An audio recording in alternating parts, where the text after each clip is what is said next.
আজকে ঘাড় মোটকে খাবো। আমার সে সঙ্গীটা কোথায় গেল? আমার একা একা ভালো লাগছে না, আমি গাছে উঠে বসে থাকি, আরে সে আমার সঙ্গীটা আসুক।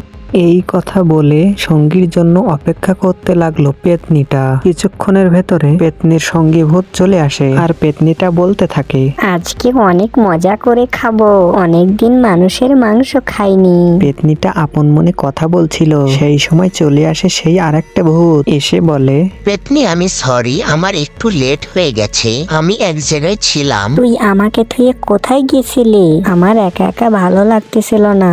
আচ্ছা ঠিক আছে, এইবার থেকে তোমাকে নিয়ে যাব, যেখানে যাব সেখানেই নিয়ে যাব তোমায়। এখন চলো আমার সাথে। এই কথা বলে ওই ভূত আর পেতনিটা শীঘ্রই চলে আসে একজনের বাড়িতে। আর এই বাড়ির একটা মহিলা খুবই সাহসী এবং বুদ্ধিমান। মহিলাটা ঘুমাইছিল, সেই সময় দুটো ভূত আসে। ভূত আর পেতনি দেখতে থাকে কিভাবে খাওয়া যায়। তারপর রাক্ষসী ভূতটা মানুষকে ডাকতে থাকে, ওই তুমি ওঠো। কি হলো, শুনতে পাচ্ছ না নাকি? আমাদের দেখে কি তোমার ভয় লাগে না? আরে আমি ভয় পাবো কেন? তোমরা কারা? আমার বাড়ি থেকে বেরিয়ে যাও এখনই। তোমরা যদি না চলে যাও তাহলে তোমাদেরকে মেরে বালি চাপা দিয়ে দেব। এই কথা বলে লাথি মেরে দিল একটা। আর কোনোদিন যদি তুই আমার ঘরে ঢুকিস তোর তো খবর আছে।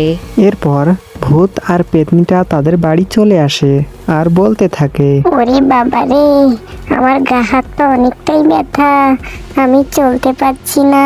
আচ্ছা ঠিক আছে পেতনি, দেখছি কি করা যায়, তোমার জন্য খাবার নিয়ে আসছি আমি। এই ঘটনার পর পরের দিন সকালে কালকে রাত্রে কি আমি স্বপ্ন দেখেছিলাম নাকি সত্যি ঘটনা? আমার তো বিশ্বাসই হচ্ছে না যে এরকম ঘটনা ঘটতে পারে। যাই হোক, যা হয় ভালোর জন্য হয়।